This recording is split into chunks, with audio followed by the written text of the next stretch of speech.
Hello, hello, hello. Happy Tuesday morning. How is everyone doing? Could somebody check who follows me on X at MG Arnold if the live stream is showing up there?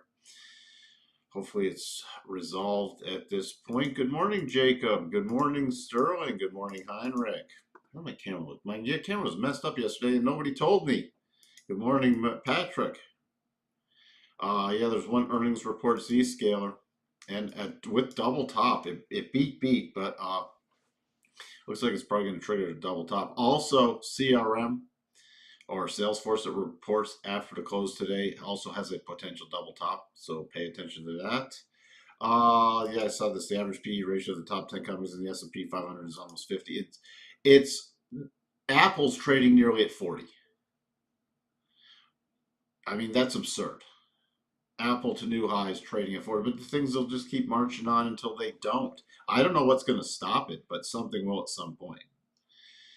Let's see. Good morning, McRangers. What else? What else? Yeah. He's going to restore democracy by declaring martial law. That's a good one. You know what? We can't make up this stuff anymore. We just can't make up, except for Richard, who says morning has broken. Broken like started, or broken as something's broken? Little Cat Stevens, yes, that is. God, man, Cat Stevens had some really good music. I love Cat Stevens. Good morning, Tony. Good morning. Samsung falls after declaring martial law is never a good thing. All right, we're going to restore the rule of law by declaring martial law. Oh well. Good morning, Royal Palms. Hello, Charles. Thank you. Hit the like. Uh, Amazon Black Friday week, Cyber Monday deal event was biggest Thanksgiving holiday shopping event. Is everybody just only shopping on Amazon? So I wondered. We'll see. I got to cut this live stream short today. I have some stuff to do at the open. Then I have to attend some meetings. Okay, thank you, Patrick, for letting me know X stream's working. Good morning from Philly. What are you doing in Philly? Like Philadelphia? Like, did I get that right? Option 22? Are you gonna grab a cheesesteak? You gonna grab cheesesteak while you're there? Thank you, Sterling, with getting us up to meet. Up to date. Good morning, dark screen.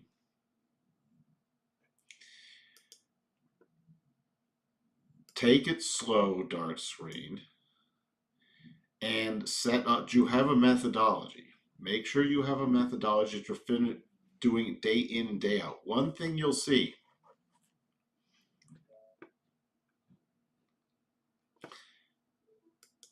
and we can if we have time. If not, we'll have to look at it tomorrow. I got to get through this stuff today. Yesterday, the interesting thing with the ISM, look at the prices.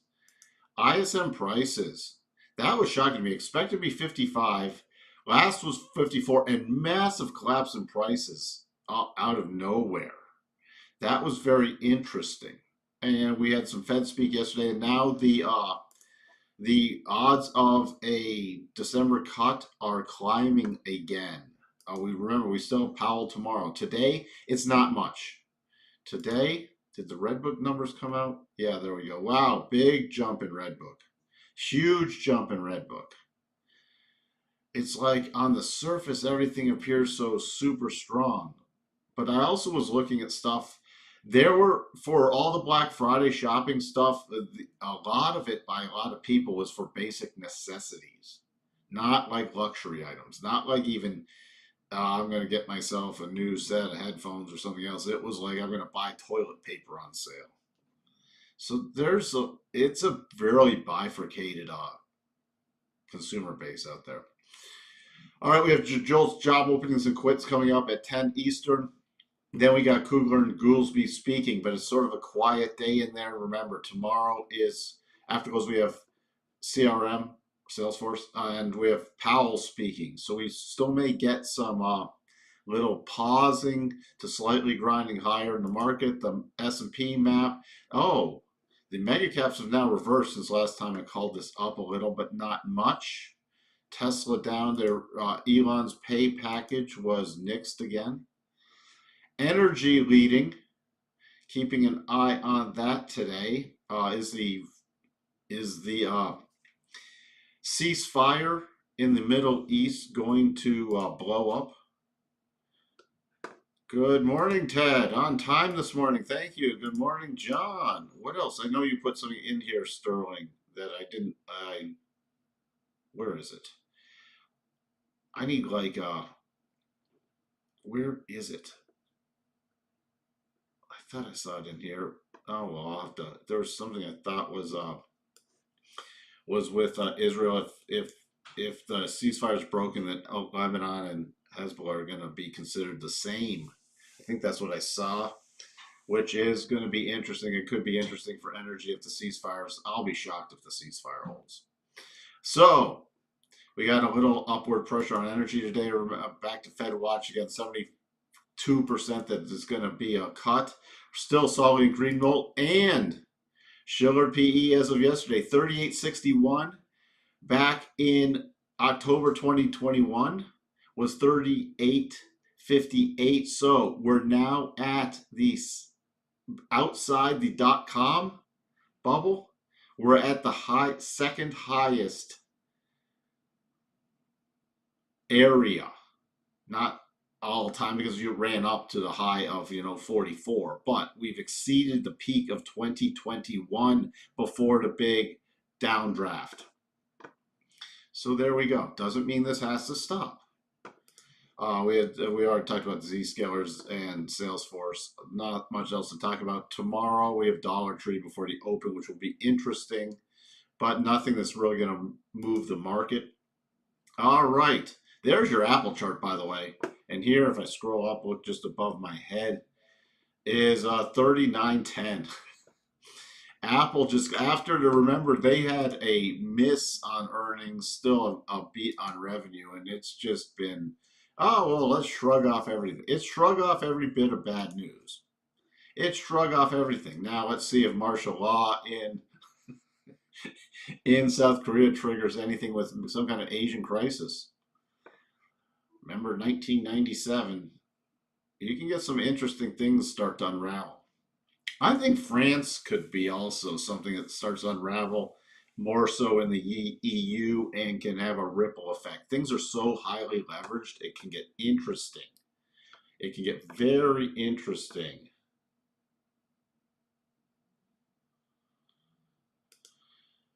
So it is in Philly. Oh, interesting. Ceasefire in the middle. It is an oxymoron. Yeah, there you go. Is the defense minister Katz, if ceasefire collapses, we will no longer differentiate between Lebanon and Hezbollah. That's what I thought I saw. So thank you if you reposted that, Sterling. All right. Eking out more new all-time highs yesterday. Nothing's really changed. My key area I'm really watching on any pullback is roughly between 60.35 to 60.44 for a pullback area. Right there. That's what I'm really keeping an eye on. In the short term going in the open, I'm looking at about 60.51. Is there any major topping pattern? No. Daily cycles we're trying to roll over and back into top territory. We do have potential divergences still setting up. The market is just keeps levitating again. All in the short term, if we start getting below about 6,015, I'll go into a little more neutral mode. And then right now, the key line in the sand for possibly front running more of a sell-off is 59.35. Covered some key things also on Ninja yesterday. I hope somebody I looked at some shorter term charts, talk a little bit about more of the harmonics for people. So those are the key things. If we do break higher, remember 6,094 to 6,100 is the next key area. NASDAQ Finally reconnected with the 87.5. Look at that. 21,221 yesterday's close, 21,218 after poking through there and then pulling back. The major support now in the NASDAQ is back at about 21K. 21K with the rising daily rotation zone. The minor support levels coming in right about 21.1. 21.09, 080 to 21.1. Thank you, Sterling. I appreciate tuning in, even if it's not good. I appreciate you tuning in and supporting Ninja. Again, I don't get anything for doing that besides I just try to help people and teach. I don't get compensated or anything else. It's just all taking my time to help people learn something.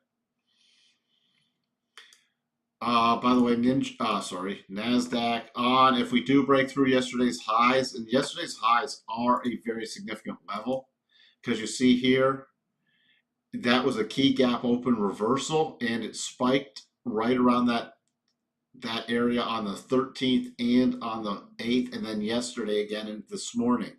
So 21,250 is very key resistance.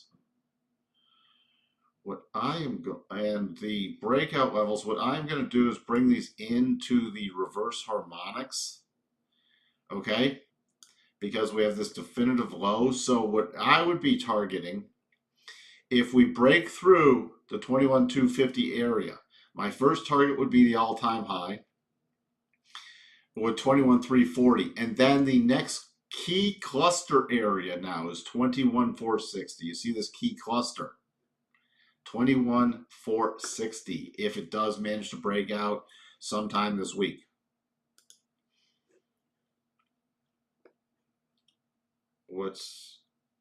Could somebody respond to Richard with that? I think you can just go to their YouTube channel and watch it again. Russell, basing with the rotation zone coming up. Now this does favor a slight breakout, although if we break below, if we start breaking below about 24.25, I will be targeting the quick little gap fill and then a potential bigger pullback. And my major support area right now is right around 23.80. And we do still have a massive potential double top. After hitting the 12.5% harmonic, which does not invalidate the potential double top, it would have to go through 2498.9 to invalidate it. We still have that. Now, with a rising rotation zone and a sideways correction and cycles heading down, it still does partially favor an upside break. But I'm paying very close attention in case we break below 24.25. And there is no great short-term pattern yet unless we come down to this 24.30 level and find support, 24.29, 24.30. VIX, no fear. DAX, to the moon and beyond. 2035, we just checked off that X harmonic. Now I'm waiting for a pausing bar. We just checked off the reverse harmonics. Okay. The forward harmonics, what I'm going to do now, since we're right in this vicinity, I am taking the prior major harmonic and raising it to the major prior pausing area. Okay? So if we start breaking above this 20,100 area, 20,430 is approximately my next target. Again, this is the DAX is priced even more insanely than the U.S. markets. The notes. So far, we're rallying. Now, if this could be a distinctive shift if it remains and pulls back and holds the rotation zone. Other than that, I will be watching for the double cross pattern. What the double cross pattern is, we've returned to the weekly rotation zone, which is flattening out. But if we break below and break back down below this area, it will pull the rotation zone back pointing lower, which means then it sustains the larger term move. So then I'd be looking more so for lower for longer. But right now, the key support is 110.17. And if that holds, then I'll have to shift to Notes continuing to weaken in the short term, and yields continuing to drop. Right now, we've got some waning momentum, stair stepping down. I'm paying very close attention to this going into Powell's speech tomorrow, especially if we start breaking above about 4.24 on a yield basis.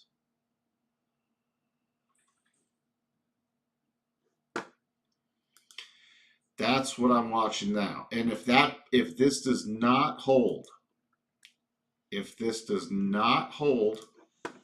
and we break back down, the next target lower on a pullback is about 4.05 on a yield basis.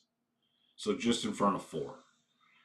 Dollar index, we did follow through with a percent beat buy. So now I'm focused on the low from Friday, the low from Black Friday, to make sure that holds. If that breaks, then I'll be shifting into more dollar weakening. Now, based off the percent beat, it's before it takes out this low with a close below that, it's got to now get back above roughly about 106.80 on a closing basis for the secondary reaction to hold.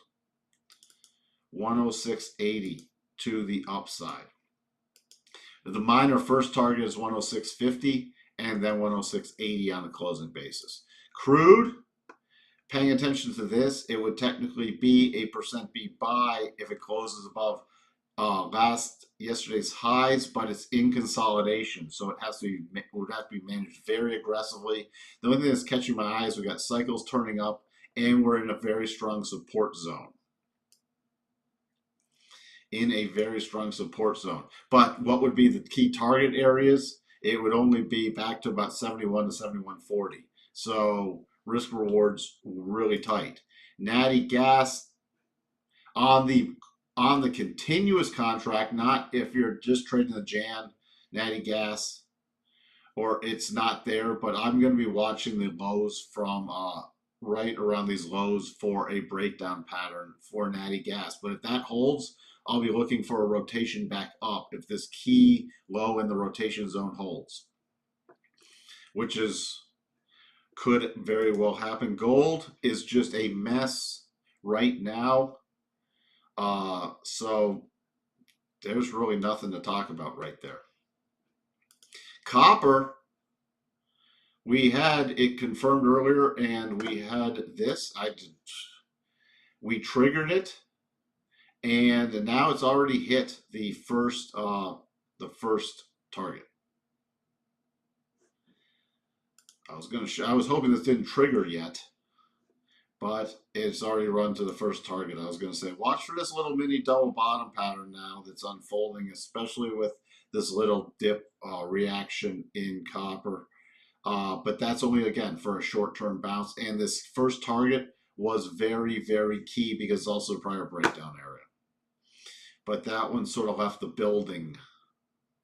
The horse is out of the barn. Yen continues to strengthen. So I'm going to be watching for, on any bounces, some rollover plays, and now 148. Unless the dollar can really get a move on, going to be watching for key support area coming in about 148. What else?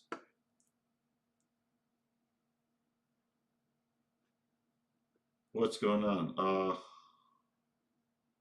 There is a double. Your experience buffering. That's not good. Just check something. No, I'm on the fast. I'm on my fast gigabit. Huh. Let me know if somebody's watching. Also, check on X to see if it's buffering too. Silver, you won't. And then I'll look at Bitcoin. Dark screen wanted silver. Is there a head and shoulders? We've already triggered the upward sloping one. Is there a minor inverse head and shoulders? Very sloppy. So, still watching for downward pressure in some metals, or this could just consolidate. This was, remember, a very sloppy pattern. Bitcoin, though, yes, does have a daily double. Does have a daily double. So I'm paying attention to what's on the chart. 90,682 on a closing basis. Because also that would be a close well below the rotation zone. And then it could easily return to the weekly rotation zone. So I'm keeping an eye on that one. Thank you, especially against that harmonic area, and trying to roll over a bit now. And this South Korea thing, because there's so much Bitcoin activity out of South Korea, this martial law thing could be a catalyst for some downward pressure on that. But it has not triggered yet. Not much else to talk about here. On any rally, watch for the gap fill to yesterday. And then you still 64.20 and 65.08 are the next key targets. The major support zone is coming in at 600. The Qs, after powering higher yesterday and eking out a new high in the Qs, little gap down today. So the first thing on any rally would be yesterday to the gap fill 515.29. If we're going to do the other now little mini targets, this is a great area for reverse harmonics. So if it were to power up, fill that gap, and then move through this, not just for today, but tomorrow, 518.22 and 520.85 are the next key targets. Remember, on any rollover play, you do have a potential gap fill, which is also a very significant area right here. Right there is a very significant area, and that gap fill would be to 509.75. What else? What else?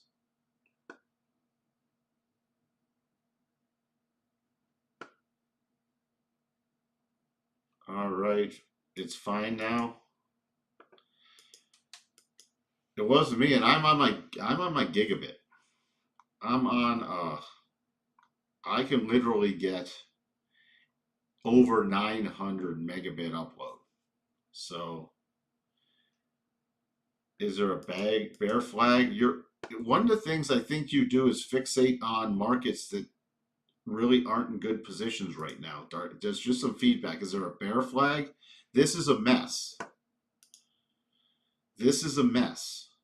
This is more like a short-term little sloppy horizontal channel. So the breakout play for me would be above 26.90. The breakdown play would be below about 26.50. Other than that, it's in no man's land, and I don't day trade gold.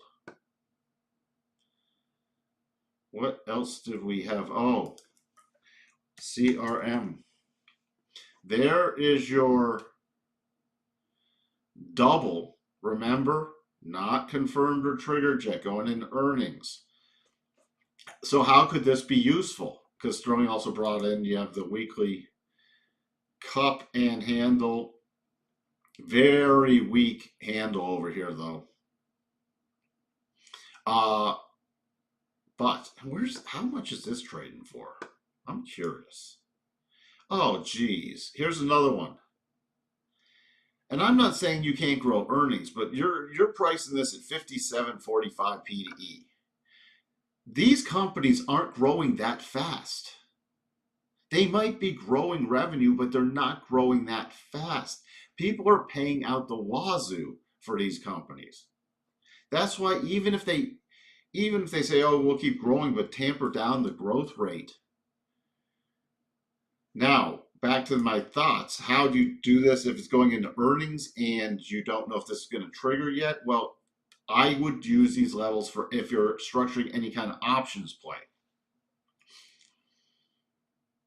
Because look where it takes you. It takes you to a prior key support area, which is prior resistance. So that's where I'd use these for structuring any kind of strikes for options plays from a pullback area if you're going to structure something else. Now, if you're also going to structure something to the upside, then this is where I'd use your forward harmonics. So, I mean, this could be structured with a wide condor or something else if you wanted to do a play. I haven't looked at the volatility, so I'm not suggesting anything. But my key level to the upside, should it blow earnings out and give amazing guidance and everybody buys it higher, the minor levels I'd use would be the little reverse harmonics. So about 356. The major level I'd use is 366. To the downside, I'd be looking at 300 and then about 285. All right, I got to wrap this up. Let's look at this CRM. Oh, there you go.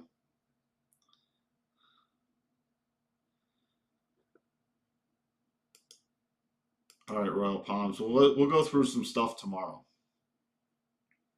That's your problem. I know you want to master one market, but sometimes I would not be looking to master gold for short-term trading, because there'll be time that gold is just a nightmare for short-term trading. Gold is much better for long-term trading. Okay, and this is where people get in trouble. They try to master one market. I'm telling you, if you want to master one market, focus on the S&P.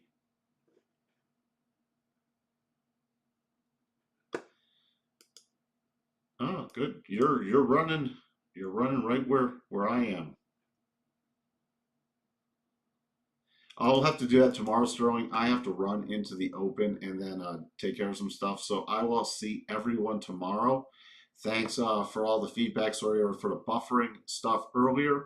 I'll double check everything on my end. And I'll see everyone tomorrow. Have a wonderful trading day. Bye for now.